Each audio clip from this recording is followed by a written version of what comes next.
నమస్తే రమగారు. నమస్తే జయ. రమగారు, మీరు పీసీ సర్కారు మెజిషియన్ స్టోరీస్ చెప్తా ఉన్నారు కదా, ఒకటి చెప్పుకుందాం. హ్మ్. భలే ఉంటాయి. హ్మ్. కథంతా ఉంటుంది. ఒక చిన్న మ్యాజిక్ ట్రిక్ అనమాట. సుందర్బనాలు అని ఒక రాజ్యం ఉండేదట. ఆ రాజుగారికి ఒక కుమారుడు ఉండేవాడు. శీలకుమారుడు అతని పేరు. రాజుగారు మంచి కంట్రోల్లో ఉంచేవాడు అబ్బాయిని. అయితే వివాహానికి ముందు తీర్థయాత్రలు అవి అంటే ఊళ్ళు తిరగటము ఒక పద్ధతిగా ఉండేది అక్కడ. పిల్లలు చదువైపోయాక రాకుమారిని బయటికి పంపించేవారు. ఓకే. ఈ సీఎల్ కుమారుడు కూడా అట్లాగే తను చుట్టూతా అన్ని రాజ్యాలు చూసి ప్రపంచాన్ని తెలుసుకోవటం. తర్వాత వివాహం చేసేవాళ్ళు. ఆ తర్వాత ఏం చేసేవాళ్ళు, రాజ్యాధికారం. ముందు యువరాజు పట్టాభిషేకం చేసి రాజ్యాధికారం మెల్లిగా రావాలంటే ఇది లోపల అంతఃపురాల్లో ఉండటము, తర్వాత గురువు దగ్గర ఉండటము, ప్రపంచాన్ని చూసేది అవకాశం లేదు కదా. అవును కదా. అందుకని ఒక పర్యటన అలా తిరుగుతూ ఉండటం అందుకని చెప్పి శీలకుమారిని పంపించారు. ఇతను ఈ సుందరబనాల నుంచి బయటికి వెళ్ళి తమకి కొంత దూరంలో ఉన్న ఒక కోసల రాజ్యానికి వెళ్ళాడు. రాజ్యం భలే అందమైందట. కోసల దేశానికి ఒక పెద్ద నగరం, అదేదో చెప్తారు దాని పేరు, జైపూర్ లాంటిది ఏదో, జైపురం. ఆ నగరమే దాని రాజధాని. జైపురం చాలా బాగుంటుందని అందరూ చెప్పగా విని ఈ శీలకుమారుడు ఆ జైపురానికి వెళ్ళాడు. వెళ్తే సరే చాలా బాగుంది. ఆ వెళ్తూ ఉంటే ఒక పెద్ద పెద్ద తోటలు కనపడ్డాయి అతనికి. ఓకే. బయట నుంచి చూస్తేనే చాలా ఆకర్షణీయంగా ఉంది. అందులోకి వెళ్ళబోయాడు. లోపలికి వెళ్ళబోతే తోటమాలి వాళ్ళు అడ్డుకున్నారు. వాకిట్లో ఉన్న వాళ్ళు, సెక్యూరిటీ వాళ్ళు ఉంటారు కదా, ఇది అందరూ వెళ్ళేది కాదండి, మీరు ఎక్కడో బయట ఊళ్ళ నుంచి వచ్చినట్టు, ఈ ఊరు వాళ్ళు ఎవరు ఇందులోకి వెళ్ళరు, ఇది రాజకుమార్తె శాలిని యొక్క సొంత ఉద్యానవనం, ఆమె తిరుగుతుంది, ఇది మీకు ఇక్కడ కనపడుతుంది కానీ కోటకి అంతఃపురానికి అనుసంధానంగా ఉన్నది ఇది. అంతఃపురం నుంచి రాణి అమ్మ యువరాణి బయటికి రోడ్ల మీదకి రాకుండా ఒక మార్గం గుండా ఇందులోకి వచ్చేస్తుంది. ఓకే. ఇప్పుడు అంతఃపురానికి అనుసంధానంగా ఉన్నట్టు అనమాట ఇది. ఇందులోకి బయట వాళ్ళు వెళ్ళకూడదు, మగవాళ్ళు స్ట్రిక్ట్లీ నో అండి, కుదరదని పంపారు. కానీ ఇతనికి ఆ లోపల నుంచి వస్తున్న పువ్వుల గాలి, పళ్ళ వాసనలు, ఆ బయట ఉన్న క్యానోపీ లాగా కనపడుతుంది అనమాట, అదంతా ఇట్లా దీనిలాగా కనిపిస్తుంది, చాలా ఆకర్షణీయంగా ఉంది, చల్లగా ఉంది. అక్కడ నుంచుంటే వెళ్ళాలనిపించింది. ఏం చేశాడు, సరే రెండో పక్క అక్కడి నుంచి వదిలి సరేనని వచ్చేసాడు. కాదు కూడదు అంటే వాళ్ళకే తెలిసిపోతుంది, వీడు వేరే మార్గం ట్రెస్ పాసింగ్ చేస్తాడని, అవునులే, సరిహద్దులు దాటేస్తాడని అనుమానం వస్తుంది. అక్కడ సరేనని వచ్చేసాడు. ఇంకో రోడ్డు వైపుకి వెళ్ళాడు. వెళ్ళేసరికల్లా అక్కడ కూడా ఇదే తోట కనపడుతుంది అతనికి. అది ఇక్కడి నుంచి అక్కడ దాకా ఉంది. ఓహో. సరే ఎవరు లేరని చూసి ఇతను ఏం చేశాడు, గుర్రాన్ని కొంచెం అవతలగా కట్టేసి మాటుగా కాస్త చాటుగా కట్టేసి చల్లగా ఆ గోడ దూకి లోపలికి వెళ్ళాడు. వెళ్తే ఎంత బాగుందో, మన ఊళ్ళలో లేవు ఇలాంటివి అనిపించింది. వాళ్ళ ఊళ్ళో ఏంటి, రాజకుమార్తెలు లేరు, వాళ్ళకి అబ్బాయిలు ఉన్నారు, అబ్బాయే ఉన్నది. అబ్బాయి కోసం అతను వేటకు అడవికి వెళ్తాడు. అతనికి తోట అవి ఎందుకు, మామూలుగా తోటలు పెంచారు. ఈ ప్రత్యేకంగా రాజకుమార్తె కోసం అక్కడక్కడ లతానీ కుంజాలు, చక్కా పొదరిళ్ళు, దేనికి దానికి బెడ్స్గా వేసిన గులాబీలు, మల్లెలు, ఇలా రకరకాల చెట్లు, ఇన్ని పువ్వులు ఉండేసరికల్లా ఎన్నో తుమ్మెదలు, తర్వాత సీతాకోక చిలుకలు, చిలకలు, పిచుకలు ఎన్ని ఉన్నాయో. సంతోషం పట్టలేకపోయాడు అతను. అంత గ్రీనరీ, ఆ కలర్ఫుల్గా ఉన్న దాన్ని చూసేసరికల్లా ఒక ఆత్మానందానికి లోనయ్యి అంతా తిరిగి దొరికిన పళ్ళేవో 4 కోసుకుని తిని తర్వాత ఏం చేశాడు, పక్కన ఒక చిన్న పొదరిల్లు లాగా ఉంటే దాని మీద ఒక బెంచు, దాని పక్కన ఆ బెంచ్ మీద కూర్చుంటే హాయిగా ఉంది. కూర్చుని అతని దగ్గర పిల్లని గ్రోగుంది, అతనికి ఫ్లూట్ వాయించే అలవాటు. ఈ బోర్డును దోపుకున్నాడు, నడువు కట్టుకునే దట్టీలో, ఆ దట్టీలో నుంచి ఫ్లూట్ తీసి వాయించడం మొదలుపెట్టాడు. కాసేపు అయ్యేసరికల్లా ఏమైంది, ఫ్లూట్ వాయిస్తూ హాయిగా సంతోషంగా ఉన్నాడు. చల్లగా మధురమైన వాసనలు వచ్చే ఆ గాలి పీలుస్తూ అట్లా మైమరిచిపోయి ఉన్నాడు.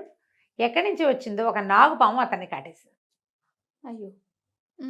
కెవ్వమన్నాడు, గిలగిలా తన్నుకున్నాడు, పడిపోయాడు కింద, మొహం నీలంగా అయిపోయింది. ఎప్పుడైతే ఇతను ఫ్లూట్ మొదలు పెట్టాడో, దీనికి తోటకి అంతఃపురం నుంచి యువతలకు వచ్చాక ఇక్కడ కూడా ఒక చిన్న సౌధం లాంటిది ఉంది. రాకుమార్తె ఒక 2 చెలికత్తెలతోటి అక్కడ వచ్చి ఉంది. ఫ్లూట్ వినిపించేసరికల్లా ఆ అమ్మాయి ఎవరా అని, ఎవరు వచ్చారు తోటలోకి, ఫ్లూట్ ఎట్లా వినపడుతుంది, ఎవరు ఏమిటని ఒక దీని దగ్గర, గవాక్షం దగ్గర, ఒక కిటికీ దగ్గరకు వచ్చి నిలబడి చూస్తోంది. దగ్గరలోనే ఉంది దానికి. ఆ అబ్బాయి గమనించుకోవాలి. చూసేసరికల్లా ఎవరో కుర్రాడి వయసుండి అతని కేసే చూస్తుంది. ఉన్నట్టుండి పాము కాటేయటం, అతను కేక పెట్టడం, ఆ చూసింది. అమ్మాయి పరిగెత్తుకుంటూ వచ్చి చెలికత్తెల సహాయంతో ఇతను చూసేసరికల్ కనపడింది. ఈ చెలికత్తెల్లో ఒక చెలికత్తె తల్లి విషవైద్యం తెలిసిన తల్లి. మ్మ్. ఆ పిల్లకు కూడా కొంత తెలుసు. ఈ అమ్మాయి ఏమందంటే ఇది పలానా పామమ్మ, దీనికి వేరు పెట్టి వైద్యం చేస్తే ప్రమాదం తప్పుతుందంటే సాయం పట్టండి అని ముగ్గురు కలిసి అతన్ని లోపల గదుల్లోకి తీసుకొచ్చారు. తీసుకొచ్చి రాకుమార్తె అతను ఇక్కడ ఇందులో ట్రెస్ పాసింగ్ చేసి లోపలికి వచ్చాడంటే అతనికి శిక్ష పడుతుంది. అంతేగా. అతనేమి తన్ని చూడ్డానికి రాలా, ఈ తోట సౌందర్యం కోసం వచ్చాడు. ఆ సంగీతం బాగుంది, రాకుమారుడు చక్కగా ఉన్నాడు. ఎవ్వరికీ చెప్పకుండా 5-6 రోజుల పాటు అతన్ని అక్కడే దాచిపెట్టి వైద్యం చేయించి అతను కోలుకునేదాకా కాపాడింది. ఓకే. కాపాడి పంపించేద్దాం అనుకుంది. మ్మ్. కాస్త కోలుకునేసరికల్లా తన ఫ్లూట్ వాయించడము, కబుర్లు, మాటల్లో మెల్లిగా మనసు ఇచ్చిపుచ్చుకున్నారు వీళ్ళు. మ్మ్. కోలుకున్న తర్వాత ఇతను నేను బయలుదేరి చాలా కాలం అయింది, ఇంటికి వెళ్ళిపోతాను అని చెప్పి నాకు కూడా వివాహ ప్రయత్నాలు చేస్తున్నారు అని తెలుసుకున్నాడు ఆ అమ్మాయికి. నాకు కూడా వివాహ ప్రయత్నం చేస్తున్నారు, ఎట్లాగో ఉత్తరాలు రాస్తారు, మీ దగ్గర నుంచి ఫోటోలు వస్తాయి, నేను నిన్నే సెలెక్ట్ చేసుకుంటా, మన ఇద్దరం పెళ్లి చేసుకుందామని ఆ అమ్మాయికి మాట ఇచ్చి ఇంటికి వచ్చేసాడు. ఇంటికి వచ్చి కొద్ది రోజులు గడిచినాక ఇతను ఈ శాలిని చేసుకుంటా అని చెప్పి గనక చెప్పాడో నాన్నకి, నాన్న తిరగబడిపోతాడు. మ్మ్. వాళ్ళ నాన్న ఈ పిల్లాడిని కుర్రవాడిని అతనే ఉద్దేశం చెప్పేలాగా కానీ, అతని అభిప్రాయానికి విలువిచ్చేలాగా కానీ, చాయిస్ అతనికే వదిలేయటం కానీ చేయడు ఆయన. ఓహో. చాలా గట్టివాడు తండ్రి, అతను ఆ పద్ధతిలో లేడు ఆయన. మ్మ్. మ్మ్. ఇప్పుడు ఏం చేయాలని ఆలోచిస్తుంటే రకరకాల పెళ్లి సంబంధాలు వచ్చినాయి. మ్మ్. శాలిని ఫోటో కూడా ఉంది అందులో, ఓకే. ఆ చిత్తరువు కూడా ఉంది. అన్నీ చూసిన తర్వాత ఇతను శాలిని ఉంది చెప్దామనుకున్నాడు. తండ్రి, మంత్రి గారు, రాజగురువు ముగ్గురు కలిసి స్క్రూటినీ చేసి వాటిని ఏం చేస్తారు, అన్నీ చూసి ఈ అమ్మాయి తండ్రి Finalize ఎంతమంది చేస్తారు. ఫైనలైజ్ చేస్తారు కదా, ఇవన్నీ చూసేసి చివరికి 3 సంబంధాలు తేల్చారు. ఆ 3 శాలిని లేదు. తనకి ఏం చేయాలో తెలియలా, దిగులుగా అయిపోయాడు. వెళ్ళొచ్చిన దగ్గర నుంచి అతని ధోరణి మారిందని, మ్మ్. ఇప్పుడు ఈ పెళ్లి సంబంధాలు చుట్టం మొదలుపెట్టాక ఇంకా మొహం వేళ్లాడేసి ఉంటున్నాడని కనిపెట్టాడు మంత్రి గారి కుమారుడైన దేవదత్తుడు. ఓకే. ఏమిటో ఇలా డల్గా ఉన్నావు ఏమిటి అని ప్రశ్నించేసరికి ఇంకెవ్వరికి చెప్పలేక ఈ శీల్ కుమారుడు ఏం చేశాడంటే దేవదత్తుడికి చెప్పాడు ఈ సంగతి. మ్మ్. నేనేం చేయను, మ్మ్. నేనేమో అమ్మాయికి మాటిచ్చి వచ్చాను, తను నచ్చింది నాకు, నా ప్రాణం కాపాడింది, అమ్మాయి చాలా బాగుంది, రాజ్యము వాళ్ళ ఏర్పాట్లు మరీ బాగున్నాయి, మా నాన్నగారేమో తేల్చిన సంబంధాల్లో శాలిని లేదు. అక్కడికి రాజగురువు మంత్రి గారు అబ్బాయిని అడగండి అంటే ఏం పర్వాలేదు, నేనే సెలెక్ట్ చేస్తే మా అబ్బాయి అది చేసుకుంటాడని మొదలుపెట్టాడు ఆయన. అబ్బాయి నేను చేసుకోనని అనలేడు, అందరి ముందు పరుగు పోతుంది తండ్రిది. ఏం చేయాలో తెలియట్లేదు అంటే దేవదత్తుడు అన్నాడు, దానికే ఉంది, మనకి ఓ మంత్రవాది ఒక ఆయన ఉన్నాడు, అంటే ఐంద్రజాలికుడు, అదే మంత్రవాది అని అనకూడదు, ఇంద్రజాలం చేస్తాడు, ఆయన పేరు ఏదో భయంకర్ లాంటిది పేరు, ఆయనతోటి మాట్లాడదాము, ఏదైనా సలహా చెప్తాడని అక్కడికి వెళ్ళి రాకుమారుడు ఇట్లా ఒక అమ్మాయిని ప్రేమించాడు, రాజకుమార్తెనే, కానీ తండ్రి గారు సెలెక్ట్ చేసిన సంబంధాల్లో ఆ సంబంధం లేదు, మ్మ్. ఏం చెయ్యాలి అంటే అతను అన్నాడు, సరే నేను చెప్తాను లేవు ఉపాయం, చూద్దామన్నాడు. చూద్దామన్న తర్వాత సరే మంత్రి గారు వీళ్ళంతా సంబంధాలు తీస్తున్నారుగా, ఈ 3 సంబంధాలు ఈ అబ్బాయికి చూపించారు. ఆ అబ్బాయి నేను తేల్చుకోలేకపోతున్నానని చెప్పాడు. తేల్చుకోలేకపోతున్నాను అనేసరికల్లా సరే ఈ 3 తేల్చుకోకపోతే అవన్నీ చూడని మొత్తం పటాలన్నీ పెట్టారు. మాట్లాడపోతే అప్పుడు ఇంద్రజాలికుడు కూడా వచ్చాడు, వాళ్ళు 4 మాట్లాడుకునే చోటు. అట్లా కాదు, ఇప్పుడు రాజకుమారుడికి కంటికి నచ్చడం కాదు, మనసుకి నచ్చాలి. మ్మ్. అంతేగా. హృదయ ఫలకం మీద ఎవరి పేరుందో ఆ పిల్లని చేస్తే అతను సంతోషంగా ఉంటాడు, మన రాజ్యానికి అద్భుతమైన వారసులు కలుగుతారు, సంతోషం వల్ల రాజ్యం బాగుంటుంది అనేసరికల్లా మంత్రి గారి పక్కపక్కనే హృదయ ఫలకాన్ని ఎవరు చూస్తారండి అన్నాడు. ఎందుకు హృదయ ఫలకాన్ని చూసేందుకు అవకాశం ఉందండి, మన దగ్గర బ్రహ్మాండమైన విద్య ఒకటి ఉంది, మీరు ఓ పని చేయండి, ఈ వచ్చిన రాజకుమార్తెల పేర్లన్నీ లిస్ట్ అవుట్ చేసి ఒక కాగితం మీద రాయండి, రాజకుమారుడు మనసుకి ఏ సంబంధం నచ్చిందో ఆ అమ్మాయి పేరుని ఆయన హృదయ ఫలకం మీద వచ్చేలాగా నేను చేస్తా బాగుందిగా అని చెప్పాడు మన ఈయన ఐంద్రజాలికుడు. కొంచెం బాగా ఆలోచించారు, ఈయన చెప్తున్నాడు కదా, ఆయన కొంచెం గట్టిగా పేరెన్నిక కన్నవాడు, ఏదైనా తమాషా మ్యాజిక్లు బాగా చేయగలిగేవాడు, ఒక్కోసారి పెద్ద పెద్ద విషయాల్లో కూడా ఆయన సలహా పాటించారు వీళ్ళు.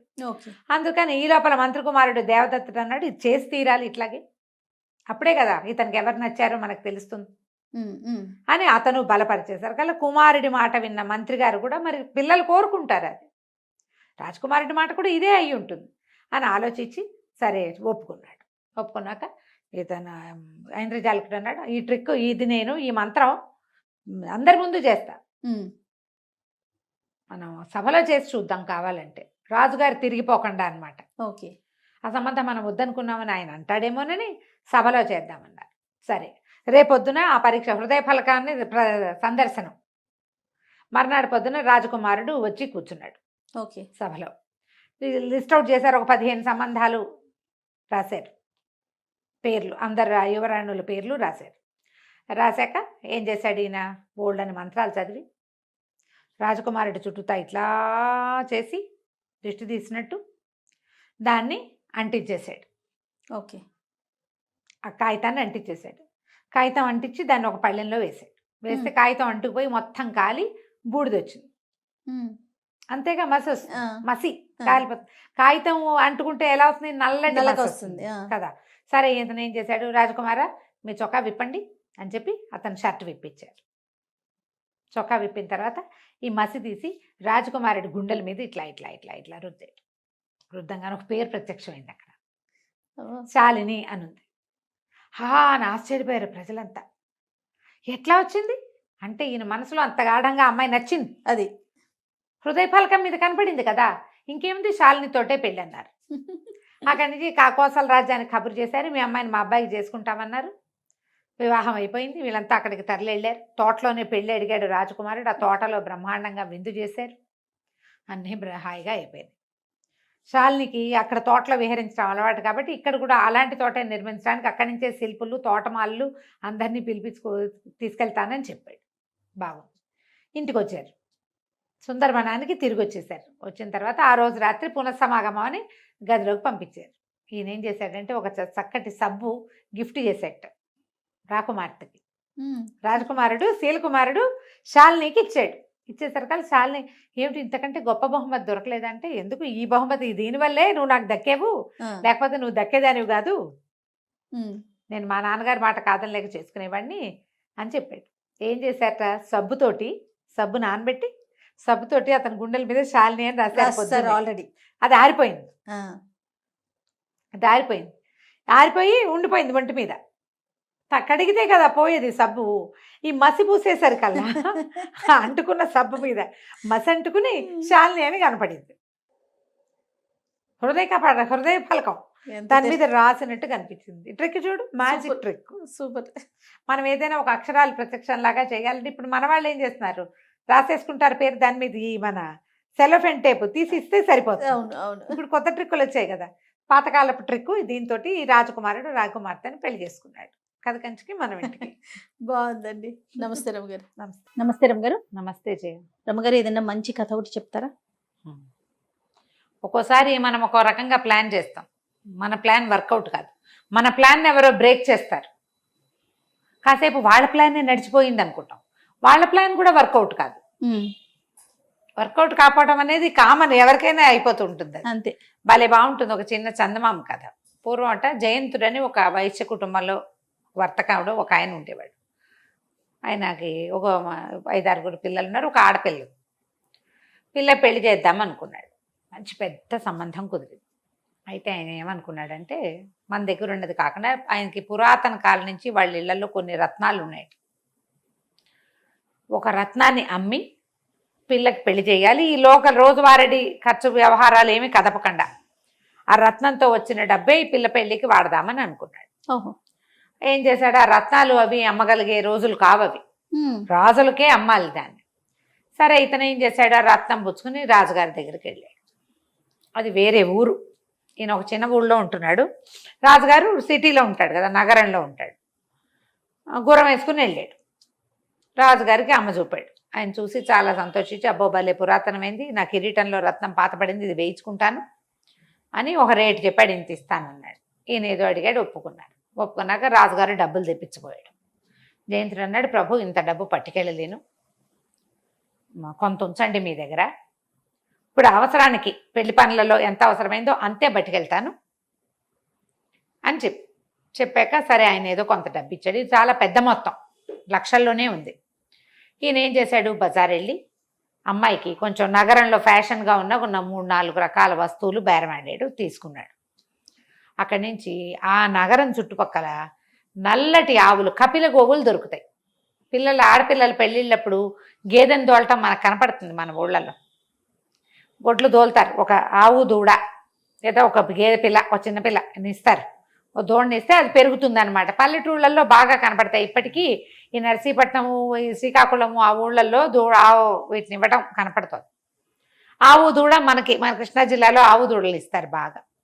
ఏం చేశాడు, ఒక కపిల గోవును కొన్నాడు, లేత దాన్ని గోవును కొన్నాడు. ఒక ఈత ఈనింది, దూడలేదు, దాన్ని చేత్తో పుచ్చుకున్నాడు. ఏం చేశాడు, గుర్రం తోకకి ఆవు మెడలో ఉన్న తాడుని కట్టాడు. ఆ గుర్రాన్ని టకటకలాడించకుండా మెల్లిగా నడిపిస్తున్నాడు. ఆవు కూడా వెనకాల నడుచుకుంటూ వస్తుంది. దాని మెడలో మువ్వ కట్టాడు. మువ్వ మోగుతూ ఉంటుంది, ఆవు వెనకాల వస్తున్న శబ్దం. ఆవుకి గిట్టల శబ్దం ఉండదు కదా, పైగా గుర్రం టక్కు టక్కుడది, టక్కులో ఇంకో టిక్కులు వినపడవు. అవును. ఈయన దారి పోతున్నాడు. పోతుంటే ఏమైంది, కొంచెం దూరం వెళ్ళిన తర్వాత ఈయనకి అడవిలోకి వెళ్ళాక, అడవులు దాటి వెళ్ళాలి. అప్పుడు ఎలా ఉండేవి, ఊళ్ళకి మధ్యలో చిట్టడవులు ఉండేవి. అవును. వెనకాల శబ్దం ఏదో తేడా వచ్చినట్టు తెలిసింది. తీరా చూస్తుంది కదా, ఈ గుర్రం వెనకాల ఆవు లేదు. దాని మెళ్ళలో కట్టిన తాడు, దానికి వేలాడేసిన మువ్వ మాత్రం ఉన్నాయి. ఆవు కట్టిన మువ్వలు ఉన్నాయి. మువ్వలు నేల మీద తగిలి మువ్వ మోగుతోంది. చాలాసేపటికి కానీ అతనికి తెలియలే, ఆవు లేదు. అయ్యో ఏం చెయ్యాలో తెలియలే. ఎవడో విప్పుకుపోయాడు. అయ్యో చక్కటి కపిల దొరికింది, ఇట్లా అయిపోయిందే, వెళ్ళి కొన్న వస్తువు మిస్ అయిపోయిందని కొంచెం బాధపడ్డాడు. కానీ ఇప్పుడు వెనక్కి వెళ్ళి ఏం చేస్తాడు, అదే ఇంకా బంగారం ఉంది, కొంత డబ్బు ఉంది, ఇంటికే వెళ్ళిపోదాం అనుకున్నాడు. ఇంకా కొంచెం ముందుకెళ్ళాడు. ఈ ఆవుని విప్పికెళ్ళిన వాడు గండుడని, ఒక గండడు, వాడి పేరు ఒక దొంగ, వాడు ఒక గజ దొంగ. వాడికి ప్రచండుడని ఇంకో కొడుకున్నాడు. ఈయన ఎప్పుడైతే బంగారపు కొట్లో బంగారపు సామాన్లు కొంటున్నాడో అప్పుడే చూశారు వాళ్ళు, బంగారం ఉంది, ఇంకా డబ్బు ఉంది. ఇప్పుడు మూట తీసి లెక్కించి ఇచ్చేటప్పుడు కొంత ఇచ్చాడు, కొంత మూటలో ఉంది కనపడతగా. మనం పర్సులు తీస్తే జనాలు చూడరు మనం. అవును. పైగా అవేమో నాణేలు, రొంటిని దోపుకున్నాడు. వీళ్ళకి తెలిసింది, కపిలని కొట్టేసి డబ్బులు కూడా కొట్టేయాలి. ఆవునేమో తను విప్పుకెళ్ళిపోయాడు.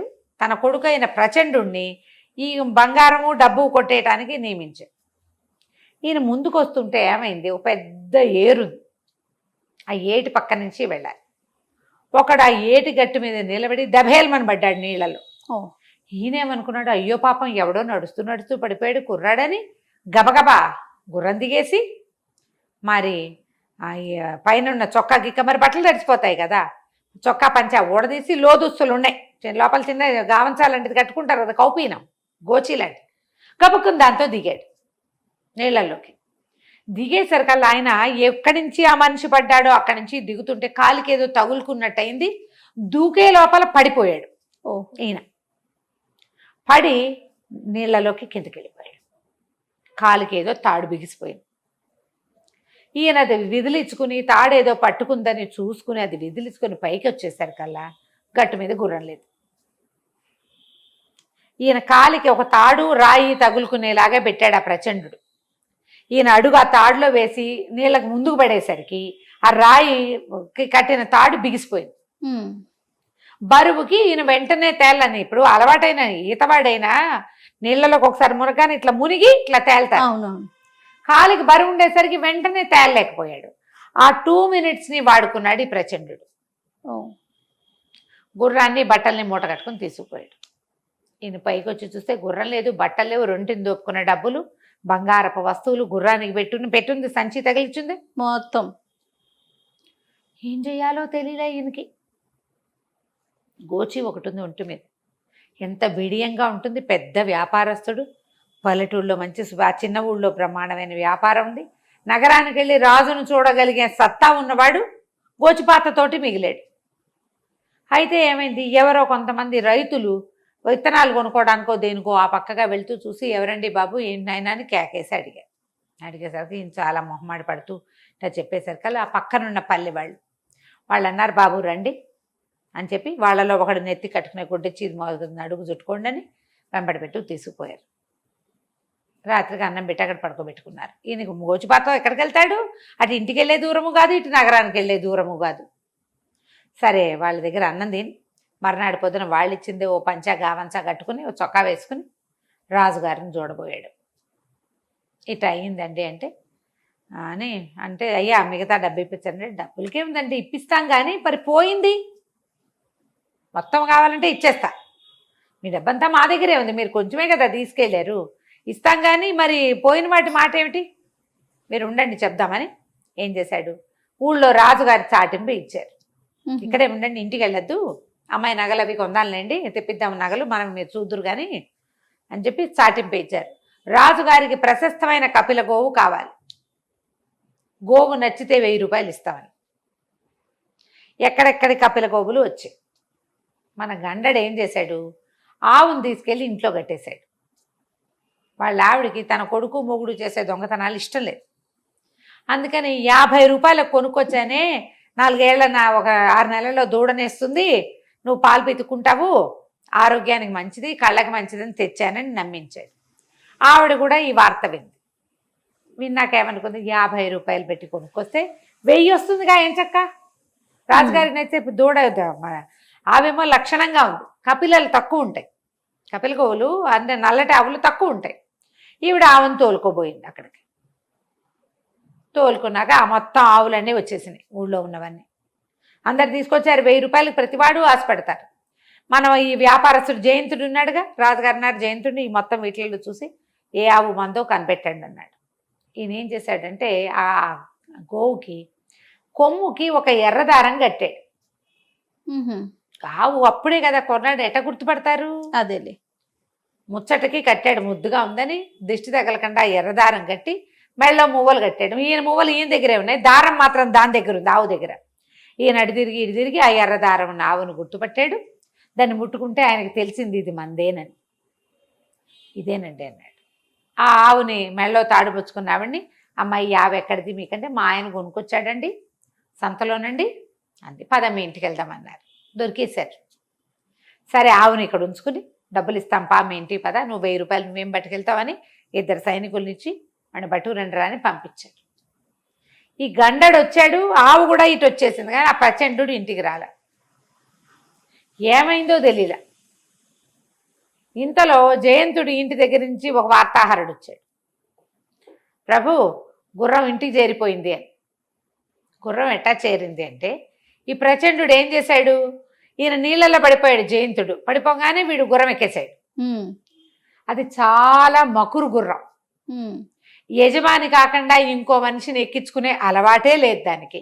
మామూలుగా ఊళ్ళలో గుర్రాలుంటే పనివాళ్ళు వీళ్ళందరూ ఎక్కుతారు, కానీ ఈ గుర్రం అలాంటిది కాదు. ఆయనది స్పెషల్ గుర్రం, నిదానంగా నడిచే అలవాటు ఉంది ఆయనతో పాటు. ఇది ఎప్పుడైతే వీడెవడో కొత్తవాడు ఎక్కాడో దానికి నచ్చల. పైగా వాడు తడిగుంటితో ఎక్కాడు, నీళ్ళ నుంచి వచ్చేసాడు కదా, వచ్చేసరికల్లా అది విదిలించుకోబోయింది. వీడు దాన్ని గట్టిగా పట్టుకున్నాడు. అది అటు ఇటు చేసేస్తోంది. వీడి భయం వేసింది. వాడికి గుర్రం ఎక్కితే అది ఇంటికి తీసుకుపోతుంది అనుకున్నాడు. దారి తను చూపించే అవకాశం ఆ గుర్రం వాడికి ఇవ్వాల. మకురెత్తిపోయింది. ఆ తడి తగిలేసరికి దానికి విసుగు పుట్టేసింది. అది గెంతేస్తుంటే సరే ఎటో ఒకటి వెళ్తుందని దాన్ని మెడ గట్టిగా పట్టుకుని అది ఎటు ఇళ్ళనిస్తే వెళ్తే అటు ఇళ్ళనిచ్చాడు. అది అడి తిరిగి ఇడి తిరిగి జయంతుడి ఇంటికి వెళ్ళిపోయింది. అలవాటైన దారిలో వెళ్ళిపోయింది. వెళ్ళిపోయేసరికల్లా వాళ్ళే గుర్రం లోపలికి వచ్చేసింది దివాణంలోకి. వాళ్ళది చిన్నది సంస్థానమే, అదేం మరి చిన్న వ్యాపారం కాదు వాళ్ళది. లోపలికి వచ్చేసరికల్లా పని వాళ్ళ గుర్రం వచ్చింది. ఇదేంటి పైన వీడెవడ ఉన్నాడు, గోచిపాత రాయుడు అని చూసుకున్నారు. లోపలికి వచ్చేసరికల్లా లోపల ఉన్న వాళ్ళకి డౌట్ వచ్చారు, అరే తలిపేసేయండి అని గేట్లు ఏం చేశారు. వాడిని పట్టుకున్నారు. పట్టుకునేసరికల్లా ఎవరు నువ్వంటే మేమే బెబ్బే వాడు 2 పీకి. అప్పుడు వాళ్ళకి తెలిసిపోయింది యజమాని ఎక్కడో చిక్కడిపోయాడని తెలుసుకున్నారు వాళ్ళు. అందుకని ఏం చేశారు, మహారాజుకి కబురు చేశారు, జయంతుడి గుర్రం ఇంటికి వచ్చింది, జయంతుడి ఇంటికి రాలేదు అని. ఎప్పుడైతే ఈ గుర్రం పట్టుకున్నారో బట్టలు చూశారు, బట్టల్లో డబ్బులు ఉన్నాయి, యజమాని బట్టలు. అక్కడి నుంచి మెడకి సంచి తగిలిచ్చింది, ఏవో 2-3 పట్టు చీరలు ఉన్నాయి, తర్వాత నగలు ఉన్నాయి. అమ్మాయి వచ్చి నగలు గిగలు పట్టుకుపోయింది, ఇవి నాన్న బట్టలే, ఇదిగో ఈ సంచి రాజుగారు ఇచ్చుంటారు. ఇవన్నీ ఊహించి వాళ్ళు ఉత్తరం రాశారు. ఇంతలో ఈ సైనికులు 2 ఇంటికి వెళ్ళారు కదా, ఆ గండడు ఇంటి దగ్గర కూర్చొని ఆలోచిస్తుంటే, ఏ సంతలో కొనుక్కొచ్చావు కపిల గోవుని అని అడిగారు. మేమే బాబాయ్ అన్నారు. అయిపోయింది.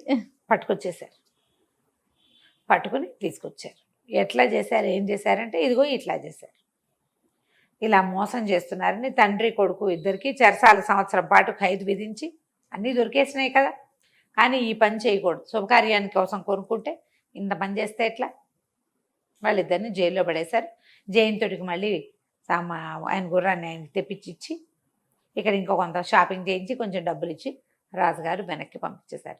వీళ్ళు ఇంత ప్లాన్ చేసినా ఒక్కొక్కసారి చూడలేదు చూడు, జయంతుడు ఏమనుకున్నాడంటే తన ప్లాన్ ఫ్లాప్ అయింది అనుకున్నాడు, వేరే వాళ్ళ ప్లాన్ వర్కౌట్ అయింది మొదట. అవును. తర్వాత ఏమైంది, భగవంతుడు వేసిన ప్లానే కరెక్ట్గా అవుతుంది, మనుషులు వేసిన ప్లాన్లు అది మాస్టర్ ప్లాన్ కదా. అదే పారని ఎత్తులు కథ పేరు. కథ కంచికి మనం ఇంటికి. సూపర్. నమస్తే. నమస్తే జయ. నమస్తే రమగారు. నమస్తే జయ. రమగారు, సాధారణంగా అంటుంటారు దిక్కు లేని వాడికి దేవుడే దిక్కని, అంటే ఎలాంటి ఆసరా లేని వాడిని ఆ దేవుడే కాపాడతాడని కదా. అది నిజంగా ప్రాక్టికల్గా సాధ్యమా రమగారు? ప్రాక్టికల్గా సాధ్యం కాదు, కానీ మనం ఒక నమ్మికతోటి ఉంటాం చూడు, అప్పుడు సాధ్యం. ఇప్పుడు అమ్మా నాన్న ఉన్న జీవాలే ఉన్నాయా అన్నీ లోకంలో? లేవు కదా. అమ్మా నాన్నలు లేకుండా అమ్మా నాన్న నుంచి తప్పిపోయినవో, బయటికి వెళ్ళిపోయినవో, బలవంతంగా తీసుకెళ్ళిపోబడినవో, ఏదైనా ప్రమాదానికి లోనైనవో జంతుజాలము బతికేస్తుంది, మానవులు బతికేస్తారు. అంతే అంతే. ఏదో ఒక సమస్యలో ఇరుక్కుని పేరెంట్స్ నుంచి సెపరేట్ అయిపోయిన వాళ్ళు, వాళ్ళంతటా వాళ్లే పారిపోయిన వాళ్ళు, వీళ్ళే వదిలేసిన వాళ్ళు, వీళ్ళు కొట్టుకు చచ్చి పిల్లలు అలోలక్షణాన్ని అఘోరించేవాళ్ళు, వాళ్ళకు కూడా ఏదో ఒక ఆసరా లభిస్తుందమ్మా, ఏదో ఒక రూపంలో వస్తుందంటారా? నారు పోసిన వాడు నీరు పోయకుండా ఉండడు, నాకెవడు చేస్తాడు, నన్ను ఎవడు చూస్తాడు అని ప్రశ్నిస్తూ ఉన్నామనుకో, మనకి ఎవరు దొరకపోవచ్చు, దొరికిన దాన్ని కూడా అది భగవంతుడని మనం నమ్మకపోవచ్చు. మనం నమ్మం, మనకేదో సహాయం వచ్చింది, నేను అదేదో బ్రహ్మాండం పగలదీసా కాబట్టి ఇది వచ్చింది అనుకుంటాం, అది నిజంగా దేవుడని మనం నమ్మలేకపోతాం. కానీ అలా కాకుండా నేను ఎవ్వరికీ ఏ అపకారం చేయలేదు, నాకు రావాల్సిన భగవంతుడు సహాయం చేయనే చేస్తాడు అని ఏ సహాయము ఆశించకుండా తమ దారిన పని తాము చేసుకునే వాళ్ళని వెనకాల ఒక చెట్టు నీడ కాపాడుతూనే ఉంటుంది. దేవుడు సహాయం ఖచ్చితంగా చేస్తాడు నాకు ఏదో ఒక రూపంలో, ఇవాళ చేయకపోతే రేపు, రేపు కాకపోతే ఎల్లుండి అని నమ్మేవాడికి సహాయం లభిస్తుంది, తిరగబడేవాడికి కూడా లభిస్తుందమ్మా. మన చూడు, సహాయం అంటే ఏమిటి, ఏదో ప్రమాణం పగలు తీసి ఒక వస్తువు తీసి ఇవ్వడమా కాదు, నువ్వు తాగడానికి నీళ్లు, నువ్వు తినడానికి తిండి, నువ్వు పీల్చడానికి గాలి, నువ్వు నుంచోడానికి నేల, అంతే, నీడ, ఇవన్నీ కూడా ఎవరో ఇచ్చేవే మనకి. అవునవును. వీటిలలో ఏ ఒక్కటి మనంతటా మనం సంపాదించుకునేవి కాదు, అలా వనగూడి వస్తాయి మన దగ్గర. ఇవన్నీ నువ్వు సంపాదించుకుంటావు, తిండి నీళ్లు సంపాదించుకోవాలి, మరి గాలి అది సంపాదించుకోమే, అది మనం సంపాదించుకోం, ఉంటుంది సహజంగా, అది సహజంగా ప్రకృతిలో ఉంటుంది. నీకు ఎన్నాళ్ళు ఊపిరిలుంటే అన్నాళ్ళు నీ వంతు ఊపిరి నీకు ఇస్తూనే ఉంటాడు భగవంతుడు, నువ్వు ఎంత చేసుకొస్తే అంత. అవునా కాదా? ఇది మెట్ట వేదాంతంగా తోస్తుంది. సరిగ్గాను మనం ఆలోచిస్తే, మనం గట్టిగా ఆలోచిస్తే, ప్రాణాయామాల్లో ఒక విధానం ఇది. నువ్వు ప్రాణాయామాన్ని కూర్చున్నావు, నీకే సహాయము లభించట్లేదు, నిన్ను ప్రజలు అర్థం చేసుకోవట్లేదు అనిపిస్తోంది నీకు, ఒక్క 5 నిమిషాలు ఆలోచించు. చిన్నప్పటి నుంచి నీకు ఎన్నిసార్లు హెల్ప్ లభించింది, ఎన్నిసార్లు నువ్వు హెల్ప్లెస్గా ఉన్నప్పుడు ఎవరో ఒకళ్ళు వచ్చి నీ పక్కన నుంచున్నారో గుర్తు చేసుకుంటే నువ్వు లెక్క పెట్టలేవు తెలుసా, ప్రతివాడును. అదేవిధంగా లెక్కపెట్టు, నువ్వు ఎన్నిసార్లు సహాయం చేసావు నీకే తెలుస్తుంది. అప్పుడు నువ్వు ఎవ్వరికీ ఏ సహాయము చేయలే, అయినా దేవుడు నీకు గాలి ఇస్తూనే ఉన్నాడు. ప్రపంచానికి నువ్వే మేలు చేయలేవు, మొక్క పెట్టావు, బావి దవల, ఎవరికి సహాయం చేయలే, అయినా నీ వంతు గాలి, నీకు కావలసిన నీడ భగవంతుడు ఇస్తూనే ఉన్నాడు. అవునండి. ఇలా ఆలోచిస్తే ఎంత బాగుంటుందో.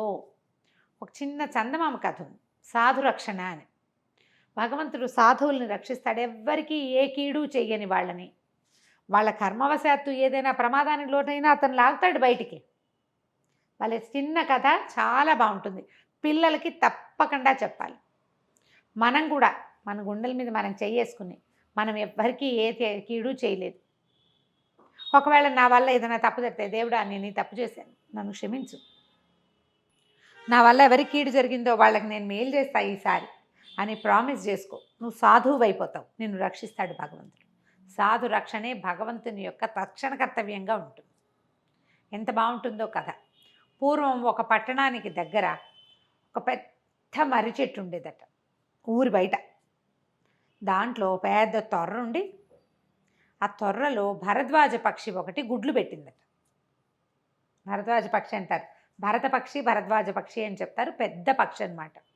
అయితే ఈ భరద్వాజ పక్షి ఉన్న చెట్టు దగ్గర ఒక లేడి ఒకటి అమాయకంగా గంతులేస్తూ తిరుగుతూ ఉండేది. అది మందలోంచి విడిపోయింది. ఆ పక్కనే ఉన్న చెరువులో నీళ్లు తాగి అక్కడక్కడ గడ్డి మేసి వచ్చి ఈ చెట్టు దగ్గర తిరుగుతూ ఉండేది. లేళ్ళు నడుస్తూ కదులుతూ ఉంటాయి, చీకటి పడ్డాక పడుకుంటాయి. అయితే ఈ పక్షి ఏం చేసింది, ముందు గుడ్లు పెట్టింది. గుడ్లు పిల్లలయ్యాయి. గుడ్లు ఉన్ననాళ్ళు ఏం చేసేది, ఆ గుడ్ల మీదే కూర్చుని ఉంటుంది తల్లి, అంతే కదా, పొదుగుతూ ఉంటుంది. గుడ్లు పిల్లలు అయ్యేసరికి పిల్ల అవ్వగానే దానికి ఆహారం కావాలి. ఈ పక్షులు రోజు ఆహారానికి పరిగెడతాయి. ఇది ఆహారానికి వెళ్ళినప్పుడు అక్కడక్కడ కనపడిన వేటగాళ్ళని చూసి ఇటు వచ్చి ఈ లేడీ చెప్పింది తినేస్తాం, జాగ్రత్తగా ఉండు, నేను వచ్చేటప్పుడు చూసిన వేటగాళ్ళు ఎవరైనా నిన్ను చూస్తే నిన్ను పట్టేస్తారు, ముందు కొట్టేస్తారు, పట్టేయడం సంగతి ఎట్లా ఉన్నా, పట్టేది ఎందుకు, కొట్టడానికే కాదు, జాగ్రత్తగా ఉండు, ఇలా అన్ని చోట్ల ఓపెన్ ప్లేసుల్లో తిరగబోక అంది. అయితే ఈ లేడీ సన్నగా నవ్విందిట. నవ్వి పిన్ని అందనమాట. రాస్తారు చందమామ కథలో అది. చాలా సంతోషం, నువ్వు ఎంత బాగానో చెప్పావు, అయినా నేను ఎవరిని ఏం చేశానని ఎవరైనా నన్నేం చేస్తారు, దేవుడు చూడ్డు, సాధురక్షణే కదా దేవుడు చేసే పని, నేను ఎవరిని ఏమీ చేయను, ఎవరు నన్ను అలా ఏం చేయరు, పర్వాలేదులే, నువ్వు ధైర్యంగా ఉండను. ఆ భరద్వాజ పక్షి ఈ పిచ్చి లేడి కూనను చూసి జాలి పడుతూ మెల్లిగా త్వరలోకి వెళ్ళిపోయింది. ఆ పక్కన ఉన్న పొదలో ఒక పాము ఉంది, అది వికవికా నవ్విందిట. ఆ పక్క ఇంకో తేలు కూర్చుందిట. ఏంట్రో అన్నయ్య అంతంత నవ్వొచ్చింది అంటే, చూడు ఆ భరద్వాజ పక్షి అదేదో పెద్ద పుడింగిలాగా ఈ లేడీకి సలహా చెప్తోంది, వేటగాళ్ళు వస్తారు నిన్ను పట్టుకుంటారని, నీ పిచ్చిది, రేపు జరగబోయే సీనే దానికి తెలీదు అంది, విషయమే తెలీదు అనేసరికలు తేలింది. ఏమిట్రో ఏం చేయబోతున్నావు, ఏముంది, 4 పిల్లలను వదిలిపెట్టి పక్షి రోజు వెళ్ళిపోతుంది, 4 పిల్లలు మనకు ఒక పూట భోజనం, రేపొద్దున అదెటు వెళ్తుంది, మనం ఎటు వెళ్తాం. భరద్వాజ పక్షులు చూస్తే పొడి చేస్తాయి పాముల్ని, పెద్ద పక్షి అది, రేపొద్దున అదెటు వెళ్ళిపోతుంది, నేను ఇటుకు చెట్టు ఎక్కేస్తా, ఎక్కితే ఏముంది, 4 పక్షులు ఒకసారి తినేస్తే అయిపోయినట్టే. పిల్లల్ని తింటే ఎంతో బాగుంటాయి. తనకి రాబోయే కష్టాన్ని గురించి తెలుసుకోకుండా లేడి కూనకి ఏదో వస్తుంది అనుకుంటుంది, ఎవరినైనా చూస్తే లేడి పారిపోతుంది, పక్షి పిల్లలు ఎక్కడికి పారిపోతాయి మనని చూసి, అదే కదా అనేసరికల్లా ఈ తేలంది, ఏమిటో రేపు ఏం జరగనుందో మరి, అది లేడికి జాగ్రత్త చెప్పడం ఏమిటో, దానికి ఇది హెచ్చరిక పంపించడం ఏమిటో అని తేలు తన దారిని తనిపోయింది. మర్నాడు తెల్లవారింది, భరద్వాజ పక్షి దాని దారిన వెళ్ళేసరికల్లా ఏమైంది, నిజంగానే వేటగాళ్ళు వచ్చారు. హాయిగా చెట్టు కింద కాళ్ళు చాపుకుని కూర్చున్న లేడిని చూడగానే వేటగాడు బాణం వేశాడు. సాయంకాలం అయింది, భరద్వాజ పక్షి వచ్చింది. ఈ లేడి వెంటనే లేచి, పిన్ని పిన్ని నువ్వు చెప్పినట్టే వచ్చారమ్మా వీళ్ళు వేటగాళ్ళు, పెద్ద బాణం వేశాడు కానీ నాకు తగల్లా, ఏమైందో నాకు తెలీదు, వాడు పారిపోయాడు, బాణం ఎట్టిపోయిందో అని అనగానే, అమ్మో బాణం నా పక్షి పిల్లలు తగిలిందేమో అని భరద్వాజ పక్షి ఒక్క పరుగున తొర్ర దగ్గరికి పరిగెత్తింది. పరిగెడితే ఏముంది, ఆ తొర్రకి పక్కన చెట్టు మొదలకి గుచ్చుకుని ఇంత పెద్ద పడగ విప్పిన పాము, దాని పడగలోంచి నాటుకున్న బాణము కనపడ్డాయి. ఏం జరిగింది అంటే, వేటగాడు వచ్చాడు, ఆ దారే పోతున్న తేలు ఇతను ఇట్లా గురిపెట్టంగానే వాడి మీద తేలు మీద వేశాడు, అది కాటేసింది. అది కాటేయగానే అది గుచ్చుకునేసరికి కెవ్వమన్నాడు, ఈ వేస్తున్న బాణం అలా అయింది. లేడి మీద పడవలసిన బాణం చెట్టు మొదలకి గుచ్చుకుంది. ఆ మొదట్లో అప్పుడే పైకి పాకుతూ పడగ విప్పి పాకుతున్న పాము పడగలు దిగిపోయింది. అది పాము పోయింది, పక్షులు రక్షింపబడ్డాయి, లేడీ రక్షించబడింది. ఎలా, తేలు వలన, తేలు వల్ల, ఆ తేలు రూపంలో. ఇప్పుడు తేలుకి భక్షితో కానీ పాముతో కానీ వీటితో లేడీతో కానీ పోనీ ఆ వేటగాడితో కానీ దానికి ఏ సంబంధము లేదు. భగవంతుడు దాని రూపంలో వీటిని రక్షించాడు. మనం అప్పుడప్పుడు నయం అక్కడ అదేదో అయింది కాబట్టి మనం అక్కడ బతికిపోయామనుకోమా, అవునవును, అలా చేస్తాడు భగవంతుడు. అలా రక్షణ లభిస్తుంది. లేడీ సంతోషంగా ఉంది. భరద్వాజం నయం, ఈ పాము కాస్తుంటే పిల్లల్ని పొట్టను పెట్టేసుకునేది అని అనుకొని ఇక ఆ తర్వాత వీటికి వెళ్తారు. ఇంకా వేటగాడు ఆ పక్కకి రాలి, ఆ రోడ్డు అంతా దారి అంతా తేళ్ళు ఉన్నాయి. తేలు కొండి అడవి తేళ్ళు కనుక పడితే ఎన్నాళ్ళో తీపుగా ఉంటుంది, నడవలేకపోతారు. కొంతకాలం గడిచాక పక్షులన్నీ ఎగిరిపోయినాయి. అక్కడ నేస్తాలు ఎవరు లేక లేడు కూడా తన దారి మార్చుకుంది. కథ కంచికి మనం ఇంటికి. ఎంత చక్కని నీతి రమ్మగారు, ఖచ్చితంగా పిల్లలకి చెప్పాల్సిన స్టోరీ కదండి. నమస్తే అండి. నమస్తే జయ. నమస్తే రమ్మగారు. నమస్తే జయ. రమ్మగారు, మంచి చందమామ కథ ఒకటి చెప్తారా? సరదా కథ చెప్దామా? అలాగే. పిల్లల కథ అనుకో, పెద్దవాళ్ళు కూడా సరదాగా వినేయచ్చు, ప్రశ్నలు వేయద్దు. ఓ, వినటమే సరదాగా ఉంది. చందమామలో ఉంది, అవి చదివి ఎప్పుడో పెట్టి చాలా బాగుంది అనిపించింది, సరదాగా చెప్పచ్చు కదా. పూర్వం అట ఇది టర్కీ దేశంలోనూ ఎక్కడో అలాంటి వేరే దేశంలో అనమాట. తమాషా పేరు, టర్కీ అనో మక్కా అనో అలాంటిది ఏదో కనపడుతుంటుంది. విచిత్రమైన పేరు గుర్తు రావట్లే, మొత్తానికి ఏదో ఒక హిందీ పేరు. సరే, ఆ దేశంలో అలీ అని ఒక అబ్బాయి ఉండేవాడు. ఏంటంటే బార్బరే కానీ పాపం వీడికి పిల్లిగడ్డ ఉండేది. వీడికి ఓ షాప్ ఏదో పెట్టుకున్నాడు. వాళ్ళ తాత తండ్రుల నాటి నుంచి వాళ్ళు ఇదే పని చేస్తున్నారు. అయితే ఈ అబ్బాయి దగ్గరికి ఎవరు వచ్చేవాళ్ళు కాదు. ఏంటంటే వీడి గడ్డమే, వీడి మొహాలంత ఏం బాగోలేదు, వీడేం గడ్డం చేస్తాడు. ఆ దేశంలో అందరూ గడ్డాల వాళ్ళే. గడ్డం నీట్గా చక్కగా షేప్గా కట్ చేయాలి. వీడు సరిగా ఏం చేస్తాడు, వీడి గడ్డం పిల్లిగడ్డం కదా, వాడితే సరిలేదని. వాడితే సరిలేదు, వాడు సొంత గడ్డానే సరి చేసుకోలేని వాడు మన్నే ఉద్ధరిస్తాడు అని ఎవ్వరూ వచ్చేవాళ్ళు కాదు. వ్యాపారం లేదు పాపం. ఎప్పుడైనా తప్పి తగిలి ఒకళ్ళు ఇద్దరు వచ్చేవాళ్ళు. చిన్నపిల్లలు తల పని కోసం వచ్చేవాళ్ళు కానీ పెద్దగా వచ్చేవాళ్ళు కాదు. మంచి బజార్లోనే ఉంది, కొంచెం దీనంగా డల్గా ఉండేవాడు. అయితే ఏమైందట, ఒకరోజు ఒక ముసలి బిచ్చగాడు ఒక ఆయన వచ్చాడు. వస్తే ఆకలిస్తుంది బాబు అన్నాడు. ఆకలిస్తుంది, నాకే వ్యాపారం లేదు, నీకేం పెట్టండి నాయన అన్న అనకుండా ఇంటి నుంచి మధ్యాహ్నం భోజనానికి తెచ్చుకున్నటువంటి ఆహారంలో నుంచి ఓ 4 పెడసలు ఆయన కూడా పెట్టాడు. పెట్టిన తర్వాత ఆ కుర్చీ మీద వేసే తువ్వాలు ఒకటి ఉంటే, తాత పైగుడ్డ ఏమీ లేకుండా చలి రోజులు ఇది తీసుకో అని ఓ తువ్వాలు కూడా పైన ఉన్న కుర్చీ మీద వేసే తువ్వాలని ఆ ముసలాయన, మనకేం పని ఎవడు రావట్లేదు, పోన్లే ముసలివాడు అని చెప్పి ఇచ్చాడు. ఇచ్చేసరికి నేను సంతోషించాట బిచ్చగాడు. భగవంతుడు నీకు మేలు చేస్తాడు, నువ్వు చాలా బుద్ధిమంతుడుగా ఉన్నావురా, నీకు ఏదైనా కోరితే తీర్చడానికి ఒక వస్తువు ఇస్తాను నీకని ఒక ఇంత చిన్న గిన్నె లాంటిది ఇచ్చాడు.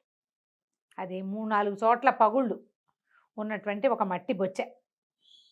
ఇది మామూలుది కాదురా, నువ్వు కోరిన ప్రతి కోరికని తీరుస్తుంది. ఇది కోరిన కోరికలు తీరుస్తుంది, కోరుకోవటమే కానీ నీ కోరికే తీరుస్తుంది, ఎవరి కోసమైనా అయితే ఇది చేయదు. ఓహో అన్నాడు. అంటే పక్కపక్క నవ్వొచ్చింది. ఏదో బిచ్చగాడు ఇస్తున్నాడులే అని తీసుకున్నాడు, ఓ పక్కన పడేశాడు. సరే, సాయంకాలం కాస్త చల్లబడ్డాక ఇంటికి వెళ్దాం అనుకుని చూసి అవి ఏమిటి పాత్ర, దీని నిండా అతుకులు బొంతలాగా ఉంది, ఇది ఇందులో ఏమవుతుంది, ఏమిటో చెప్పాడు, నా బొంద అవుతుంది అని అనుకుంటూ ఏం చేశాడు, ఓ పక్కన పెట్టి దాంట్లో కాసి నీళ్లు పోసాడు. కనీసం నీళ్లు పోసుకునే పాత్రగా అయినా యూజ్ అవుతుంది కదా, ఈ గడ్డం చేసేటప్పుడు నీళ్ళు అవసరం వస్తాయిగా అని నీళ్ళు పోసాడు. పోసేసరికి అలా నీళ్లు పోయింగానే అందులో ఇంచి బుగమని బుడగలాగా పొగొచ్చేసి, అంటే ఉడుకుతున్న లాంటిది పొగ వచ్చేసి, ఆ పొగలో నుంచి ఒక మొహం వచ్చింది బయటికి. వాడు సింహపు తల, కోరలు, అదే కొమ్ములు, కోరలు, ఏదో విచిత్రమైన తోక, ఒక చాలా విచిత్రమైన ఒక స్వరూపం వచ్చింది. ఏం కావాలరా అబ్బి నీకు అని ఆశ్చర్యపడి, ఇదేంటి, ఇది నా కోరిక తీరుస్తుందా అని ఆశ్చర్యపడి బాగా ఆలోచించాడు. మనకేం కావాలి అని ఏం కోరుకుంటారు జనరల్గా, డబ్బు, నగలు, ఇల్లు కదా. వీడికి ఆ తెలివి లేదు. నా గడ్డం సరిలేకపోవటం వల్ల కదా నాకు వ్యాపారం లేదు, అందుకని పిల్లిగడ్డం పోయి మంచి అందమైన 3 గడ్డం వచ్చేలాగా చేయమన్నాడు. అలాగే అన్నాడు. చీకటి పడిపోయింది, చుట్టుపక్కల వాళ్ళు ఎవరు లేరు. సరే అని వాడికి కాస్త అందులోకి వెళ్ళిపోయాడు. ఆ విచిత్రాకారం వాడు, వీడికి ఇంత 3 గడ్డం నల్లగా నిగనిగలాడుతూ మెరిసిపోతూ ఎంత బాగుందో. చుట్టుపక్కల వాళ్ళు తెల్లారే చూసి వీడిని ఆశ్చర్యం, ఇదేంటి రాత్రికి రాత్రి ఎలా మొలిచింది గడ్డం, అదేంటో మంచి షేప్లో ఉంది, చాలా అందమైన గడ్డం కదా. అక్కడి నుంచి చుట్టుపక్కల వాళ్ళంతా చేరారు, మాకు కూడా గడ్డం నీలాంటి షేప్లో చెయ్యాలి. పోనీ 6 నెలలు గడిచినాయి, అందరూ అదే షేప్లో గడ్డాలు చేస్తున్నారు. తర్వాత బోరు కొట్టింది, జనం రావడం మానేశారు. వీడికి అది ఒకటే వచ్చు, తన గడ్డంలా చేయడమే వచ్చు. మానేసేసరికి సరే ఏమనుకున్నాడు, మళ్ళీ ఏదైనా చెయ్యాలి. బోళ్ళంత వ్యాపారం, రోజంతా బిజీగా ఉండేవాడు. సడన్గా స్లో అయిపోయింది వ్యాపారం. మళ్ళీ ఆ సతు గిన్నెలో నీళ్ళు పోసాడు, ఆ మట్టి గిన్నెలో పోస్తే మళ్ళీ వచ్చింది ఆకారం. ఏం కావాలి అని, నాకు ఇంకా కొంచెం పొడుగు వెండి వెంట్రుకలు ఉన్న గడ్డాన్ని, వెండి గడ్డం ఆ గడ్డను మాత్రం మొదలు వదలట్లా. వాడికి అదే తెలుసు పాపం. సరే అక్కడి నుంచి ఏమైంది, సరేనన్నాడు. ఇంకో 2 పొడుగు మోకాళ్ళ దాకా ఉండే గడ్డం ఇంత పొడుగున, దాని నిండా ఏమో వెండివి వెంట్రుకలు, జల్తారు వెంట్రుకల్లాగా చక్కగా మెరిసిపోతున్న వెంట్రుకలు. దాంతో చుట్టుపక్కల జనాలంతా ఆశ్చర్యపోయి, ఓరిని వీడి గడ్డం ఎంత అందంగా ఉందో, ఎంత బాగుందో. మళ్ళీ స్టార్ట్. మళ్ళీ స్టార్ట్, జనం అంతా వచ్చేవాళ్ళు. ఏం చేసావు అంటే ఏదో చేశా, అది ఎప్పుడు సక్సెస్ అవుతుంది, చాలా రోజుల నుంచి చేస్తున్నా, సడన్గా సక్సెస్ అయింది. మళ్ళీ జనం అంతా వీడి గడ్డం సౌందర్యం చూడడానికైనా వీడి దగ్గరికి వస్తున్నారు. పైగా ఫలానా వాడితో, వెండి గడ్డం ఉన్న వాడితో గడ్డం చేయించుకున్నామంటే గొప్ప. మళ్ళీ జనాలు ఫుల్గా వచ్చారు. ఈ వార్త రాజుగారికి కూడా తెలిసింది, నవాబుకు కూడా. నవాబు సంతోషించాడు. మన రాజ్యంలో ఒక వెండి గడ్డం వాడు ఉన్నాడంటే ఎంత గొప్ప, చాలా గొప్ప. అయితే ఏమైంది, ఈ వాడు ఎవడికో వెండి గడ్డం ఉందని, వాడి గడ్డం మహా అందంగా ఉందని, వాడు బ్యూటిఫుల్గా ఉన్నాడని చెప్పుకుంటున్నారు. నవాబు గారు అమ్మాయి, నాన్న అలా ప్రత్యేకంగా వెండి గడ్డం ఉన్నవాడిని పెళ్లి చేసుకుంటానంది. శభాష్. అనేసరికి నాన్న అన్నాడు, డాబాగా వెండి గడ్డం ఏమిటమ్మా, నీకు బంగారు గడ్డం ఉన్న పెళ్లి కొడుకుని తెస్తానన్నాడు. ఈ మాటలు అక్కడ ఎవరో బట్టలు ఉతుకుతున్నవాడు ఒకడు విని, వీడికి చెప్పాడా? బంగారు గడ్డం ఉన్నవాడికి రాజుగారు అమ్మాయి నుంచి పెళ్లి చేస్తారా, నీకు వెండి గడ్డం ఉంది, ట్రై చేయి దానికోసం కూడా అనగానే వీడు ఇదే సందు అదే సందని మళ్ళీ ఆ పాత్రలో నీళ్లు పోసి ఆ విచిత్ర వేషధారిని పిలిపించుకున్నాడు. బంగారు గడ్డం కావాలి నాకు అని. బాగానే ఉందిగా. బాగుంది. అక్కడి నుంచి బంగారు గడ్డం మూలవంగానే వెళ్ళాడు రాజుగారి దగ్గరికి. బంగారు గడ్డం ఉన్నవాడికి మీ అమ్మాయిని ఇచ్చి చేస్తామన్నట్ట నవాబు గారు, కాబట్టి యువరాణిని ఇచ్చి నాకు పెళ్లి చేయండి. సరే మరి ఒప్పుకున్నాడుగా. కూతురు కూడా వెంటనే ఊబలాట పడింది. బంగారు గడ్డం వాడికి ఇస్తానన్నావు నాన్న, నీ కోరిక తీరింది, ప్రత్యేకమైన వాడిని చేసుకోవాలని నా కోరిక కూడా తీరిపోతుంది, కాబట్టి పెళ్లి చేసేది. ఊళ్ళో వాళ్ళంతా అవును అవును అన్నారు. పెళ్లి చేసేసారు. పెళ్లి చేసేసారు. హాయిగా ఉన్నాడు నవాబు గారు కూతురుతోటి. కొద్ది రోజులు గడిచేసరికి రాజుగారు కనిపించింది, ఇంత అపురూపమైన గడ్డం అల్లుడికే ఉండటమేమిటి, నాకు కూడా ఉండాలి కదా. అయితే ఏం చేశాడు, రాజు ఈ అలీని పిలిచి, అబ్బాయి అల్లుడు గారు మీరు ఏం చేస్తారో నాకు తెలియదు, తెల్లవారేసరికి బంగారపు గడ్డం కావాలి నాకు, మీకు ఎలా వచ్చిందో నాకు అలా తెప్పించమన్నాడు. ఇది ఎక్కడ తగలాటం వచ్చిందిరా దేవుడా అని వీడేం చేశాడు, స్నానాల గదిలో, అది రాజుగారి ఇల్లు, తను ఏది పడితే చేయటానికి వీళ్ళే, తన సామాన్లతో పాటే జాగ్రత్తగా ఈ పాత్రను తెచ్చుకున్నాడు. సామాన్లు తెచ్చుకున్నాడు కదా, తెచ్చుకుని ఏం చేశాడు, స్నానాల గదిలోకి వెళ్ళి అందులో నీళ్లు పోసాడు. అక్కడ నీళ్లు పోయడానికి తన ఇంట్లో లాగా పక్కనే ఏమి అవకాశాలు ఉంటాయి, పొట్టి బాత్రూంలోనే స్నానాల గదిలోనే నీళ్లు ఉంటాయి. నీళ్ళు అందులో పోసేసరికి విచిత్ర వేషధారి మళ్ళీ వచ్చాడు.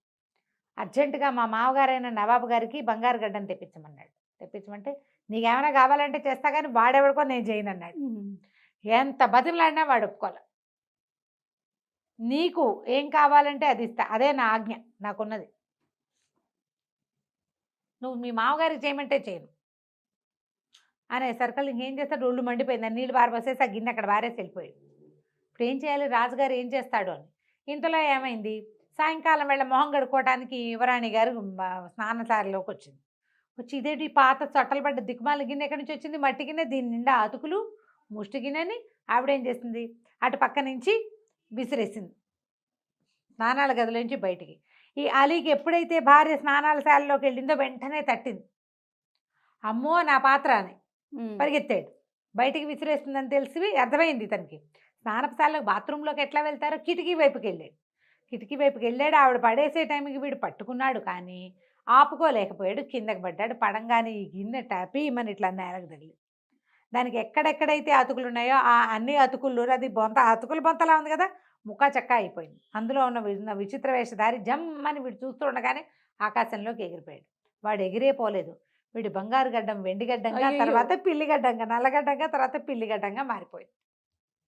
టకటకా చూస్తుండగానే బంగారం వెండి అయింది, వెండి నలుపైంది, నలుపు కాస్త పిల్లిగడ్డమైంది. ఇంక ఇప్పుడు ఏం చేయాలి, ఏం చేయలేక పరిగెత్తుకుంటూ వెళ్ళిపోయాడు తన పాత కొట్టు దగ్గరికి. వెళ్ళిపోయి వాటి మీద మంచి రాజుగారి అల్లుడు అవటం వల్ల మంచి బట్టలు, జలతార దుస్తులు, గబగబా బట్టలు విప్పేసేసి చుట్ట చుట్టి గదిలో ఒక మూలకు పారేసాడు. తనదే ఏదో చిన్న గావంచాలంటే ఒక చొక్కా, ఒక నడువు కట్టుకునేది ఓ చొక్కా వేసేసుకుని కామ్గా కూర్చున్నాడు. వాడి పిల్లిగడ్డం సేమ్ డిటో. చుట్టుపక్కల వాళ్ళంతా ఏరా అలీ గడ్డం అంతా పోయిందా, మళ్ళీ మామూలుగా చేరావా అని అందరూ పలకరించారు. అయినా కూడా వాడు ఇంతకాలం ఇప్పుడు సంవత్సరం 2 ఏళ్ళుగా మంచిగా గడ్డాలు చేసి పేరు తెచ్చుకున్నాడుగా. పెద్ద వ్యాపారం కాకపోయినా సుమారైన వ్యాపారం నడవటం మొదలుపెట్టింది. రాజుగారు అల్లుడు ఏమైపోయాడో అని అందరూ వెతుకుతూనే ఉన్నారు. ఆ అల్లుడు వీళ్ళకి దొరకల. ఓహో. రాజుగారు ఆ దారింటి వెళ్తూ వీడికే ఇదివరకు బంగారపు గడ్డ ఉండేది, ఈ కొట్టులోనే ఉండేవాడు మా అల్లుడు, ఏమయ్యాడో అని రోజు చూసేవాడు కానీ ఇక్కడ ఉన్న పిల్లిగడ్డం వాడే తన అల్లుడని ఆయన ఎప్పటికీ గుర్తుపట్ల. కొంతకాలం చూశాక రాణిగా అమ్మాయికి ఇంకో వివాహం చేశారు. వీడు మాత్రం కొన్నాళ్ళు రాజుగారు అల్లుడయ్యాం చాలే మన బతుకని మాట్లాడకుండా పోతున్నాడు. విషయం తెలిస్తే కష్టం కదా. అవును, బాగుంది కదా కదా. చాలా బాగుందండి, చాలా ఫన్నీగా కూడా ఉంది. ఫన్నీ స్టోరీ కదా. అవును, పిల్లలకి చెప్పాలి తప్పకుండా అండి. నమస్తే రమ్మ గారు. నమస్తే.